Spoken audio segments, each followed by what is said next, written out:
IHP Média, la chaîne qui vous édifie. Il y a pas besoin. Tant on a quoi, il besoin de tenir. Besoin pourquoi?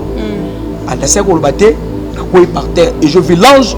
Bah bah meminga. Tant bateau bah meminga tout ça le gars tout ça na bango marche ensemble. Ne ans et le gars il bosse avec ngalobi baluka na sima. Et tant on a baluki na sima, na mimoni nzoto na nga etikala ki yango moko. Et ange ebisinga balobi mutu nyonso na vie sera jugé lui-même. Sali à mutu ezalaka individuel. C'est que je dis nazolo bateka nazalaki occultiste na bongoli motema non. Je vous dis les choses que Dieu a fait et ce sont des choses vraies.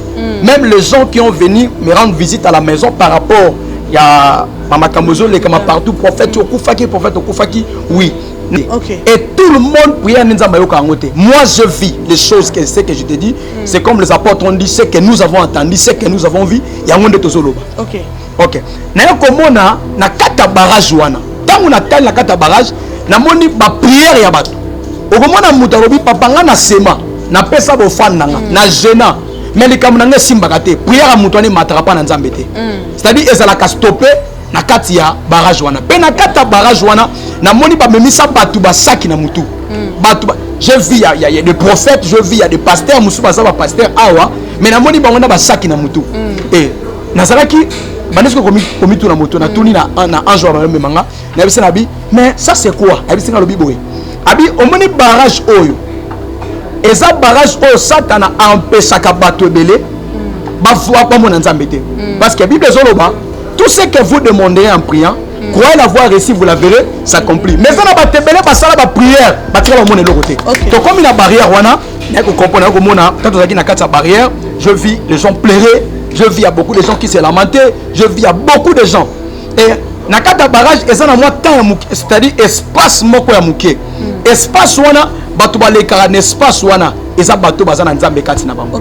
Les gens qui ont le Saint-Esprit ne bazalaka menacer na barrière wana te. Bazalaka stopper na barrière wana te. C'est-à-dire barrière wana ezokanga batu mususu, mais ezokanga batu nyoso te. Nous avons eu beaucoup de problèmes.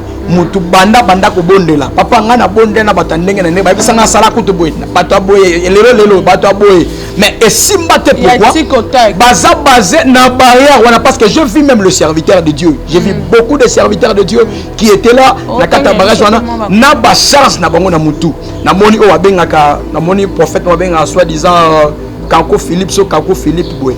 C'est un antichrist. Et azana rôle même na kata barrage wana komona ezana réunion moko esalamaka réunion na musana ngo ezanini batinda ka bato ozomona mikolo nyoso zo réunion ba sex tap na banini na ba réseaux sociaux.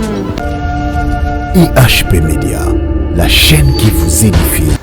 Merci beaucoup vous en nombreux à Bolanda Bisona IHP quand vous savez noter. Yes, ça a été. On est là toujours. Merci pour la fidélité. Il y a abonné sur notre chaîne IHP Média. Pourquoi pas je salue tout le monde, toutes les techniques na chaîne IHP Média. Merci pour la moussa nabino bosango kitoko. Merci pour la image biso papa Dédé Charlie papa Charlie. Je te dis bonjour. Et puis, nous Kanzamba Pambola, on a ça qui toko sala et le moment on a papa Dédé. Pourquoi pas n'a pas abonné na biso hein quand il n'a pas abonné na biso. Bon s'abonner aussi hein, massivement chaîne Zabino chaîne Cocaïna biso et Cocaïna Binopé. Donc pourquoi pas je dis encore merci na fidélité na ma maman chérie parce que y a landa chaîne Janine Kabedi maman abota Flore Nzeba. Pourquoi pas aussi maman j'ai Acha on appelle maman paye à Flore Nzeba tout na combien de mamans? J'ai beaucoup de mamans. On a maman belé. Pourquoi pas j'ai dit à mon père Likika Yembe. C'est pour la fidélité Nabino. Na sepela aming na fidélité amino kat na émission on son ya baba sai na nzambe ndenge bozaka branché ya Rolanda biso et puis na ba commentaire na bino ndenge bosalaka et puis bato balinga ko s'abonner s'abonner vraiment massivement on a zanga monter le na plateau je suis à voir yepeka papa le prophète Grévis. Prophète Grévis mikole belé toyoka qui était prophète Grévis biso toyebike akufi et pendant les réseaux sociaux ti ani maringa pe nazaki accident nazaki na ndaku toyebi kake akufi moyena ikende place ya azali te mais lelo boye namoni ye aye so na ESP azoleka tokomeka kosola na ye akufaki ou akufaki te akomi mwana nzambe asekui ube ndenge nini tozo comprendre te papa Grévis bonjour. Bonjour maman Flore nzambe apambola. Ah oh non sola yo te eza biso ngai kaka. Ah mais na ma réseau sociaux panzani oza surtout kufaki il paraît au bando kota ki soki prière et kufi après 3 jours olamuki ezanine bon nako linga to sambela d'abord moi était parce que nzambo alingi to mwana lisusu parce que soki nzambe te to to za su ko mwana te. OK Seigneur merci naye awa na chaîne otinda biso EHP Media ko partager sango malamu pe koloba oyo tindinga na koloba na sina moyi oyo tika kombo na yekomisama ono sakulanda biso azala bini na kombo na Yesu amen amen. Papa na obike là na moyo benginga na téléphone ngabi mais moto balobi asa kufazo benginga ngabo enini e bangi singa là pe na monyo siko papa Grévis aux envie oui na bolingo nzambe maman Flore toza envie toza vivant nazo profiter pe kopesa merci na nzambe premièrement pour alingi to mwana lisusu parce que yaki na volonté bata mokili to to mwana te ya solo et Dédé na pesa un grand merci na couple EHP Media Mama HJ bango ba linga koleksa biso na chaîne na bango pourquoi pas un grand merci sur na papa Dédé ainsi que papa Charlie Kanga bazala beni yo moko peso Mama Flore amen je parce qu'il appelle na ngata na bengi yo malgré selinga moi bien que moi peso merci na ba parents na nga ba boti ngai bazala beni Mama Régine Lutu ainsi que papa Morino voilà.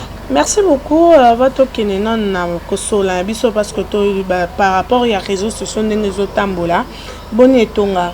Oui, église d'Amba au Salabisongolu, à Salabisongolu. Aujourd'hui, deuxième extension, toujours déjà construction. Bientôt, awa, yango na osala papel même na maman HJ. Couple EHP, baza couple yoba. Bango ba beta bakanda bazwa mokano ya osungaka musala na Nzambe. Aujourd'hui déjà deuxième place toujours banda parce que place tozali et comme pena muki j'espère boyaka na église. Oui, toujours place moko o fallait tout ça. Deuxième église na biso to sala pe appel na ndeko no so ko sunga biso na tol na servons pour na musala na Nzambe enzamba ozanga te ko pambola bango na église ça va évoluer enfin les évoluer tous ali bien au sala taba 2 mois bien 1 mois même na réseaux sociaux oyo kanate ba bi ko kufi même na bapel boy ndenge za tozoyo koto ezanini kokufa balobaki eza solo ya lokutami parce que o balobaki na kufaki okufaki oui et c'est pas ça ndeni okufi o muta faire olobandeni Mama Flore nzamba munene na webisa welo moko nzamba za muninga na biso te yango yo zwaka nzambe lokola muninga ozwaka nzambe lokola mwana mama kulutu na bino nzamba za munene parce que les choses que moi je vis et puis singana somo et jusque je suis là même dans l'église on a les capons on peut ça témoignage oyo et comme salanga lokola ko banga c'est-à-dire ko vivre oyo nzamba sali je vis comment les gens sont mutakufi place à kendaka ba biloko ezalaka donc yango sali biso to zala opet to zalelo na bolingo na nzambe voilà. Merci beaucoup parce que papa Grévis abi nzamba za munene pour le banzamba za munene wana na kati kokufa wana ezalaki nini okufaki toyeba te batiaki na morgue okufaki na ngomba okufaki na kati ya chambre tozoninga toyeba bimisa onde ozobomba okufaki biso oyebi kaka okufi prophète Grévis asa kufa. Ok, merci Maman Flore. Nous allons expliquer ce que je vis. C'est bien moi le prophète Grévis et Rataraté. J'espère que ça fait déjà un temps. On a moi même dans les réseaux sociaux, même dans la télé. Et même aussi moi-même, dans une vidéo qui a Koufaki, je vis les images, oui. Je vis malgré ça, ça passe. Première fois on a vivre et le roman bazolo belayo, sikoyo. Parce qu'il y a des gens qui sont en train mon aura fantôme. Surtout pour na boutou. Donc on a expliqué na ibaki le côté, mais je vis ce que Dieu m'a fait voir par rapport à la disparition ngai sur la terre ndenge nakufaki, c'est-à-dire nakufi pendant 3 jours et je bénis Dieu pour na bande konyoso ba ikosunga biso. Papa na katsonante okufi pendant 3 jours. Oui, pendant 3 jours. Mais biso yebi que so muto akufi déjà eroza na morgue. OK. Na expliquer on nyonso na démarche ndenge ni salemaki parce que na eko se rétablir en peine en face ya morgue. J'étais déjà na morgue et muta sungenga zaki médecin tant atali abi muto akufite. Donc voilà, na expliquer nyonso na komati wana o comprendre comment Nzamba zongi senga et le pourquoi na ces différents Nzamba lingaki na kende pona mona ce que je vis. OK. Premièrement, il faut comprendre d'abord un prophète, un enfant de Dieu, soit un serviteur de Dieu, azamutu oyo Moussala Nzamba pesi ezali ya ko résoudre ba problème ya bato. Ya na Bible zoloba, l'esprit de l'Éternel est sur moi car Dieu m'a oint pour délivrer les captifs, pour faire ceci, pour faire ceci. Un vrai serviteur de Dieu, un prophète de Dieu, azamuto a résoudre ka problème bandimbazo ko kate. Yango moni Nzamba taka différence entre un fidèle et un serviteur de Dieu. Il y a une maman qui m'a appelé parce que maman n'a un problème, maman n'a pas tate. Quand a benga singabi papa n'a un problème. Et j'avais décidé à okota ma bondeli ya koluka Nzambe pona maman okoyeba parce que maman ya zobotate a salisi examen ya za bien mobali pas za bien mais bazoko ka ko produire te c'est quoi. Na 8 ans na bi non ça va tout ça un programme to jotin koluka Nzambe. Même maman wana yemo abenga obi oza occultiste parce que makamuna moni je n'ai jamais vu ce que je vis. Na bi non ezangolu o Nzambe kaka nda salibiso ya ko vivre auto ko vivre. Bon. Ndé na okota prière il y a 3 jours. Bayebe pa nanga na ndaku pa na biso toza na be angolo ko la hôtel de prière. C'est le lieu de prière. On a yaka pona ko luka Nzambe parce que tout serviteur de Dieu azala kana lié okuta na Nzambe. Malgré tout la permanence et en permanence et en hôtel. Il y a la différence entre permanence na hôtel. Oui. On comprend même na katsa temple Bible zoloba tozalaka na parvis, tozana lieu saint na lieu très saint. Les très saints mounos banda ko kota te. Un souverain sacrificateur banda ko kota pe ko kota ye moko te. Abanda ko kota na ba problème ya batu na banda ko kota na kata les très saints. OK. Donc on a vu eza le na na sala na zoka tension na kengomba te place ko bonela Nzambe. Et je priais tant na koti retraite à 3 jours. Bon, je pas biso ba déjà que na Nzambe ta prière na kota ba retraite. Tant na koti premier jour na bandi prière en tout cas, j'avais pris le temps d'adorer Dieu. Je pris le temps, on va pas négliger adoration na louange. Baza bato ba perdaka tant ba kangi Paul na Silas ba loi ki Nzambe et Nzamba kitaki na gloire na ye. J'ai commencé à adorer Dieu. Et pendant que j'adorais le Seigneur, je vis l'apparition à ange. Je vis l'apparition à ange ba ko bimelanga. Tant ba bimelinga ba bisinga balobi bongama parce que tozo kende na yo. Ba tinde biso to ya ko zwa yo. Je me demandais bozwanga pourquoi bi bongama na se ko loba ku teke. Bozwanga pona nini? Directement nazaki na mbeto zo sambela na koi. J'étais par terre et je vis mon esprit sortir. Moli monange bimi na katanzo. Wana se sentir yo moko zo bima. Oh, mon esprit et esprit parce que Bible lobi en réalité à l'homme c'est l'esprit. Intelligence à mutu ezaka na nzoto te. C'est-à-dire ton esprit doit savoir que cet homme azokende. Et tango ba ange baye po bazwanga. Tant na koi boso na tuni o bozwanga pourquoi? Alasa ko lobate na par terre et je vis l'ange baye ba meminga tant bato ba meminga to ça loka to sana bango marche ensemble nde ange eloka liboso bisinga lobi baluka na sima et tant na baluki na sima na mimoni nzoto na nga etikala ki yango moko et ange bisinga balobi mutu nyonso na vie sera jugé lui-même sali ya mutu ezalaka individuel ezala batebe bazolanda biso abanda ko sambela meloko muninga muso abaise ko sambela mutu muso azalaka na confiance lokola akutana kana problème ye pa lingi baninga mususu ba komba ba détourner na voie Nzambe yango mutu a détourner ka mutu na Nzambe nazo assurer yo justice a mutu jugement ozala yo moko parce que le jour où kufi même batu bakoya na corps na yo tant que okunda yo tu seras seul ozana mutu te yango inutilement mutu apengwisa yo inutilement mutu a décourager yo peut-être ya zala ki décourager akutana ki na citation quelconque mais citation wana elembisa yo te et tant ange ebisinga lobi tant na sima je vis mon corps était là seul ebisinga lobi chacun doit rendre son compte lui-même yemoko pe mutu na mutu akoleka na jugement Nzambe yemoko problème no maman Flore bakotika la jamais kotuna nga on a problème na yo donc problème na yo kozala yo moko et j'étais là seul l'ange m'a fait voir allez to bandi ko kende tozo mata na kuta na premier barrage na kuta na premier barrage c'est que je dis nazolo bateka nazalaki occultiste na bongoli motema non je vous dis les choses que Dieu a fait et de ce sont des choses vraies même les gens qui ont venu me rendre visite à la maison par rapport il y a Mama Kamozo les comme partout prophète okufaki oui na expliqué en gros ce sont des choses mais faut ça la car pas essayer de déranger bateau parce que ba mona que muta kufi azo prier à côté pour nous prier mais muto ana le babimi sebo ya kufi donc et ça rappelle moi émotion oui c'est ça j'ai réussi il y a beaucoup de hommes de Dieu qui est venu chez moi même ba place na opé ça séminaire kolobela si makambo na monaki c'est ça et tant na commis na premier barrage wana na moni eza sous forme de la royaume moko na ko comprendre Bible zoloba na Daniel chapitre 10 le verset 13 so comprendre na kata Daniel chapitre 10 le verset 13 comment na Bible zoloba Daniel zoloba eza na royaume wa benyo ba royaume ba Perse ya ba roi de Perse bit na bango eza nini bit na bango eza pona ko empêcher prière nyos o muta salaka première fois na mona na kata barrage wana yango mona ka bat bazaka kebele barrage wana bi eza na ba ange nini oui ba roi de Perse et so royaume moko ya benyo ba roi de Perse c'est-à-dire pour la prière à mutu elongwa banda na se awa et comme matili kolo ezali panangu baté et tout le monde prière nzamba yoka ngote moi je vis les choses que c'est que je te dis c'est comme les apôtres ont dit ce que nous avons entendu ce que nous avons vu yango nde tozoloba OK na yoko mona na kata barrage wana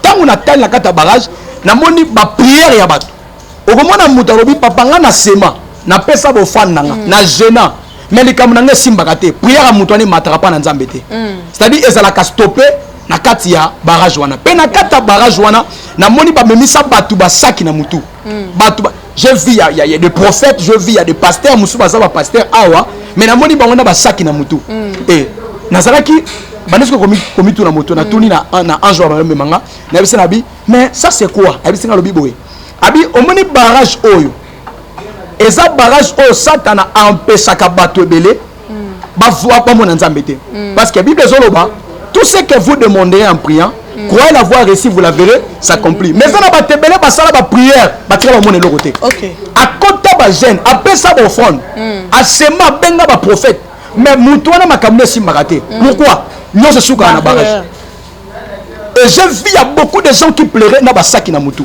n'est qu'on comprendre que ce qui nous donne un problème supposons ça la problème à stérilité stérilité ça mukumba va pêcher au même on se comprend maman Flo on a peut-être musa on sala raté chômeur on a chômeur bande on a ko luko sala nyoso ba memi c'est nini charge et j'ai vite compris pourquoi Yesu azoloba venez à moi vous tous qui êtes chargés et fatigués nzamba ko lobe la charge était sans charge zala il y avait des charges ba te belé ba memi c'est bango charge na mutu donc sans même c'est ça pas problème au yazanango après là beaucoup na barrière to comme na barrière wana na ko comprendre ko mona quand on na kata barrière je vis les gens pleurer je vis il y a beaucoup de gens qui se lamentaient je vis il y a beaucoup de gens et na kata barrage eza na moi temps c'est-à-dire espace moko ya muke espace wana bato ba le kara espace wana eza bato bazana nzambe kati na bango les gens qui ont le Saint-Esprit ne bazalaka menacer na barrière wana te bazalaka stopper na barrière wana te c'est-à-dire barrière wana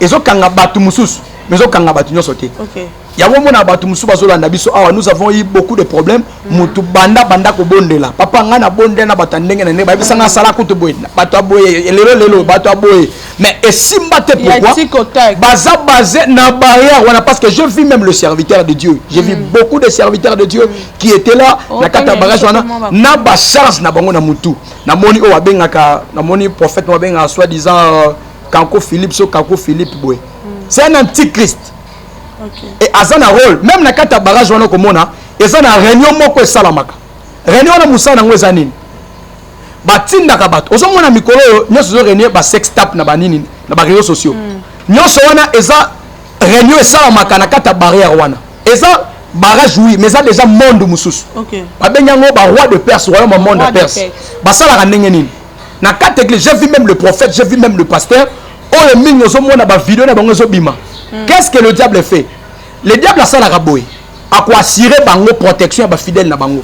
Est-ce que moi déjà église ou balaksa ba sex tap ba qui m'église? Pour ni ba qui ma église té. Je vis tous les fidèles ba kanga bango na prison lokola na filet. C'est-à-dire ils ont na filet kanga tous les fidèles. Attends c'est que pasteur na sali ba qui maté parce que ça déjà sécurisé. Même pas bandi ma charge que ote vidéo mo bima bo so tianga ni mesi mabwe azaka déjà assuré par monde de ténèbres. Ba yebisi ke au monde ngo zao. Tozo bimisela o eloko moko yo memelo full. C'est-à-dire pour au salama, il faut accepter vidéo na yo au salani et bima. Sote bimi, ata fidèle le moko qui m'a te assurer déjà sécurité. Bazo ba te belé, bazipa bango na kata filé wana. Na pese exemple moko. Soki le lo ki ngai na zawa na sente. Soko ki ngai le lo vidéo na nga ba sex tap et bimi. Église dans un okamba et okangama ba tonso bosani. Tous les gens pensent qu'un serviteur de Dieu, c'est quelqu'un à cause de la côté. Mais le diable n'a qu'à réunion na bango, c'est-à-dire, bah fandi bossa la organisation. Même quand on a zondi, na tiki organisation musu bossa la, ba bimiselo ko musu. Et je vis diable dit que ne peut propager distraction. Comment nous fait ça la mauvaise distraction? Parce qu'il dit que Yesu azolinga zonga. Jésus revient bientôt et Dieu cherche les gens. Oh bah pour parler de makambo azoloba. Ce qu'on t'a dit na Esaïe chapitre année à mort ya roi Osias, il y avait Dieu Esaïe a vu les choses que j'ai dit. Et Esaïe azotuna nzambo azotuna nana okende kwa lobela biso makambo. Même ngaita na matili kolo nazaki na posa na tikala na ba na zonga te parce que c'est que je vis. Elle habite na tikala et Dieu m'a dit tu dois descendre. Va parce que Moussa non mission non insilité. Mission non kende va annoncer ce que tu as vu et kende ko kangola bato bakangama. Et j'ai vite compris pourquoi Nzambe tanga sala nga na botama ka différent na basine na nzoto. Et Dieu m'avait dit abiyo botama lokwa mutu no sauté. Na botama na ba écrit na nzoto. To sala de permission. Oui. Na botama na ba écrit na nzoto na maboko na nga awa et ko botama na ngezala ka mystérieux. Na ba na Nzambe te, je suis un serviteur. Oh Yesu azo utilisé comme d'autres serviteurs mususu babanga nzambe na sina mboka na biso baza ebele. C'est que je vis na kata réunion na bango na kata barrage on eza réunion ba travailler kana bato babengi babengi bango service ya aner. Service ya aner. C'est-à-dire aner ezali eza royaume. So tangi na Daniel chapitre 10 verset 13 on comprendre. Kolongwa na sepoko matili kolo. Ezaka lipa na nguba te ezana barrage moko po ezwaka mutu azana si azosambela prière na ye kangami likolo ekome pa nzambe te ezali je vis na kata ya barrage wana réunion bande ko salama ba propager distraction ba na nzambe bazaka na sa distraction ya omi ba na nzambe belé ba se confiance na ba prophète na ba pasteur te oui pourquoi parce que diable atine déjà ba pasteur na bango ya moins sérieux ba ya po ba escroquer peuple nzambe c'est que je vis et na kata barrage wana tant que termine na kata barrière abisenga lobi diable aza omniscient aza omnipotent aza omniprésent moko kamwa ndenge ni so muta komi na zemi bandoki na bango baza na mboka fo ba ke muta akomi na zemi aza ba jeune muto asombi lopango asombi ndaku na ye mais batu bayebi déjà que muto asombi ndaku aza na ba jeune en air au diable atinda partout à travers na bango. Je vis les agents en air, même dans la église. Par contre, dans la église. Bit na bango ba ma distraction pour mutata bandi banda ko sambela eloko malonga ezalate. Dans to longwe na kati ya barrage parce que na kati ya barrage il y avait beaucoup de choses auto moins na kati ya barrière wana. Je vis comment les gens il y a beaucoup de gens qui prient. Yango na bisaka batu prière nyoso bako sela yote et muno sa kotsa maboko na mutu te. OK. Et ça na bana nzambe baza desi ebele pourquoi? Parce que après sa confiance, prière n'a pas comme nzambete. Na télémeli offrande te, il y a des gens qui font qui passent la offrande na bango pour la citation pour mazanango. Mais prière na bango au lieu comme pas nzambe comme pas nzambete. C'est-à-dire ça barrage moko barrage wana za barrière. Ato yo zo 10 mina yo che, ato che na offrande ni do ozara la barrière wana. Parce na tuni pourquoi ezalaka mutazana église ou assemblée la monnaie simita changer église simita changer église simita. Prière na bango comme raté. OK. On comprend même devant le trône de Dieu tant au comme on niveau trône na rebisa yo, libosa trône nzambe ezalaka na hôtel moko parce que batumbaka ba prière. Je vite compris dans Apocalypse, Apocalypse ezoloba ezana na hôtel ezalaka liboso o batumbaka ba prière ya ba santo, c'est-à-dire prière que salami. Et salami selon volonté nzambe. Prière que salami na un serviteur de Dieu, un vrai serviteur de Dieu comme moi ou abanga nzambe. Prière wana ekendaka automatiquement tin hôtel. Ya ngomela benganga et ratarate. Pourquoi ratarate? Parce que je sais na bi ba norme ya prière. Dieu m'a fait voir na bisa que tangu na Michel Liboso ya tangu na sala témoignage comment ça m'a bimilanga ndeza mabenganga abisanga lobi nyonso ko sambela sauf exception pourquoi ko raté na ke mona ngo siko moi-même en live donc ko fawane ezaki que après des années à témoignage et ça m'a pas na yo ndo ko mona je vis oui et ça m'a kamona banda na botama na tikala mona ngote et je vis ce que Dieu m'a fait voir je vis ça. Et na kata barrage wana tant to l'équipe barrière parce que na kata barrière makambo eze belé tant to l'équipe barrière to komona eza sous forme lokola arrêt et na omona eza tant to l'équipe na barrage de to kuta na arrêt moko eza ki wana donc c'est à dire que longwa tant to longwa na barrage de to omona arrêt que tozonga nanu na barrière wana parce que oloba ba maman eza ki très profond. Ah, il y a bateau bazali na bazé mais au monde mutu mususu abota te macha ko front na ye mususu au monde sala ka cha ko front na ye ma osala na mondu wana ba memi sai mikumba mais kana ko yebisa bana nzambe zani oyo monaki parce que na bi que deuxième émission to kene na ni na biso wana na re oyo ngulu ba mais barrière wana aussi c'est bisoté parce que bateau belé bazana ba mikumba tam so pe biso to vanda to na mikumba to e bandeni. OK maman Flore merci. Na bi tant to comme na barrière wana on comprend Daniel azo sambela tant Daniel a sambeli nzambe bible zo banzambe na lo la fanda bino je dois bénir Daniel nzambe yenda se décider parce que m'ta décider na vie muto nzambe Dieu dit je dois bénir Daniel c'est-à-dire n'a pas sa réponse na Daniel ange alongwe ko uta likolo mama landa mo mse bisayo ange alongwe ko uta likolo pour aya ko pambola Daniel parce que la bénédiction nzambe to mona nzamba fanda nzambe nzambe asala raswe le roté nzamba boujarate Dieu travaille na kata organisation et ça na ba ange messager bazali ba ange musu ya combat bazali na ko expliquer même na kata organisation ba ange de to kutana même l'émission prochaine pour na ba ya ba archange na mona ki ba forme ba ange ange aute pa na nzambe ange wa fanda ka pembe na nzambe parce que ange wa fanda ka pembe na nzambe aza muto azaka na lisumu aza mo santo mais ange auti kuna likolo po o pombola Daniel a commis na kata barrage na ba homme de personne ba kangi ange c'est-à-dire prière à mutu no so le karaté aux serviteurs de Dieu ba un prophète kana veste ba un prophète na écotité ba un prophète nzete na maboko te mais un prophète c'est quelqu'un qui doit résoudre problème à bateau. À prier na elle. C'est ça. Barrière. Oui, prière na elle qui barrière. Supposons-vous un ange de Dieu, ange va faire na pembe na nzambe. Mais ba kangé pe mbala moko te ba kangé 21 jours.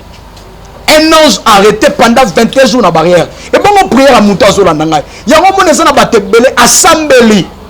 Abi papa ngai na sambelaka papa na kuta pe na ba prophète na benga prophète na benga pasteur mais makam nanga simba te na bi na pesa bo fond et ça na papa moko zola nanga papa Shabani albena cité commune oui papa Shabani azo nanga za na Allemagne papa oyo abisinga papa ngai na mwasi nanga to sali 15 ans yango yo au fond ni to pesa te tout on a eu à donner pasteur moi benga abi papa pour me ça il faut pesa nzambe autant abi na kota même ba nyongo pour nzambe parce que je respecte Dieu na bi importance ya offrande parce que offrande des en efficacité mususu tant au comme on a expliqué place ni ba offrande ba to kendaka et ça deux corbeilles et ça offrande mususu za raso koti et ça malheureusement automatique au tient offrande et ça makana multiplication au peut ça peut être $100 na kata corbeille wana et bondelo et botelo fois $10,000 wana za na corbeille ba bien za na corbeille à droite na corbeille à gauche Moutota pesi mbonga to pesi combien ezaka na kata ni na paye bota raté.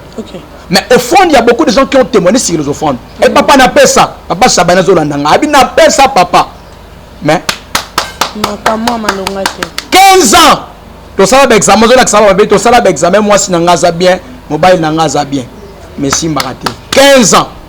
Et ça émission mo na le cas awa j'espère papa Dédé ceux qui papa Charlie à cause na image wana à cause misango comment maman moko nazwaka image en église ba yako filmer en église maman moko abotaka te ayako témoigner na bébé na ataka nzambala moko pembe na mima pe na bébé na libanda ba vidéo bunga raté donc na lekise yango maman wana bandeko ba yebi parce que jour ozo témoigner papa Dédé azaka témoin parce que moi ngalinga le côté venir dire des choses moko non les gens qui me connaissent je suis d'abord un homme sincère un homme honnête je peux jamais venir pour faire ceci non maman wana azaka na poma kobota a women la kata libala banda bota abala et simbakate mais on a prié pour lui maman on a bota nesi papa Sabai Nabi nzambo tozo bondela aza vivant a osalongo bref pona ozonga na kata barrage wana eko salamaka mutu muso akozala asa na difficulté le quoi nini ba difficulté c'est belé kozanga ko bote za difficulté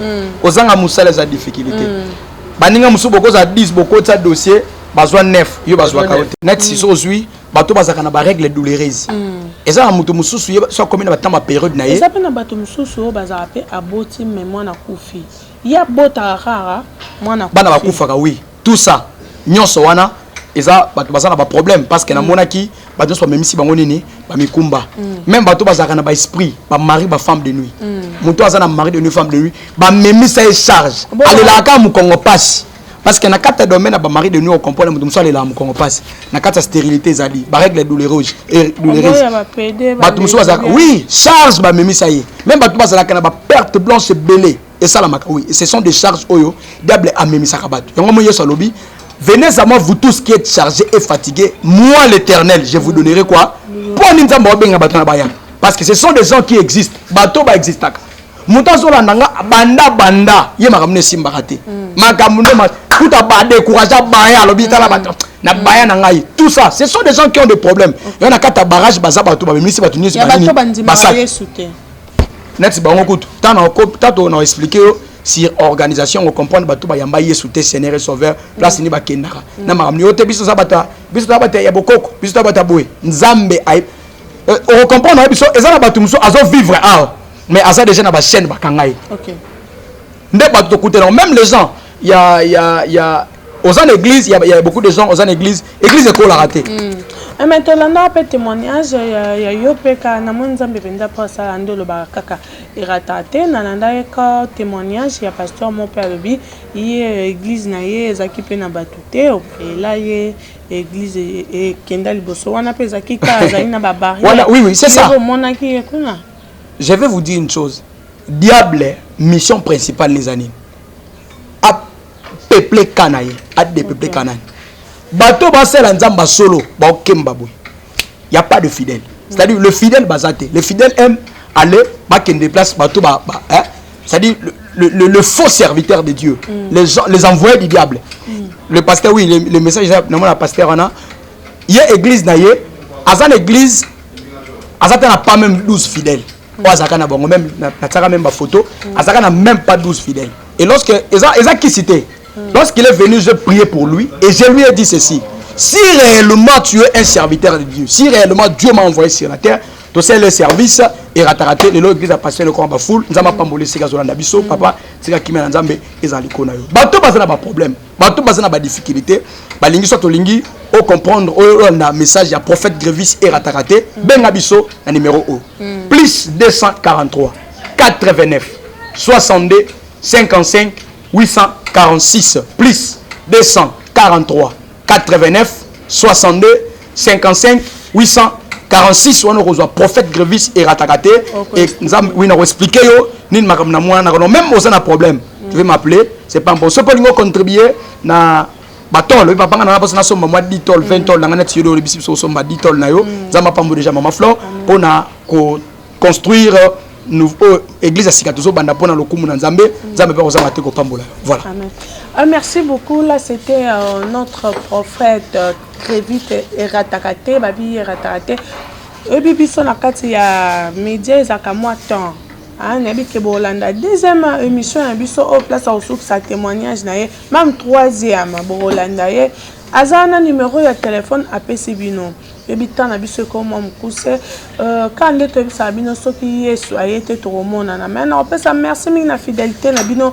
bato bazaki wana sima caméra na biso babanda ko landa émission ya biso ko amona bino nzambe wa longola ba kilo ba charge pas bato alongola pe bino na pesa merci mingi pourquoi pas ma copine chérie Lisette Kapangala, ma copine chérie Christelle Ngungu, moi si Nzambe lisusu bamba si Nzambe basé belé Christelle Ngungu le longue jambe na pe so ba gros bisous place aux ali michi miela na posa inte autour na posa pasteur tam sous sa bibonga na zui été na kozo ende numéro na ngezali plus 243 090 68 97 810 donc 00 243 90 68 97 810 soko benga okozwanga tika ete nzambe amona bino soki yesu ayete tokomona susu na pesi mbote nanga merci beaucoup là ezaki ma caméra na biso papa Dede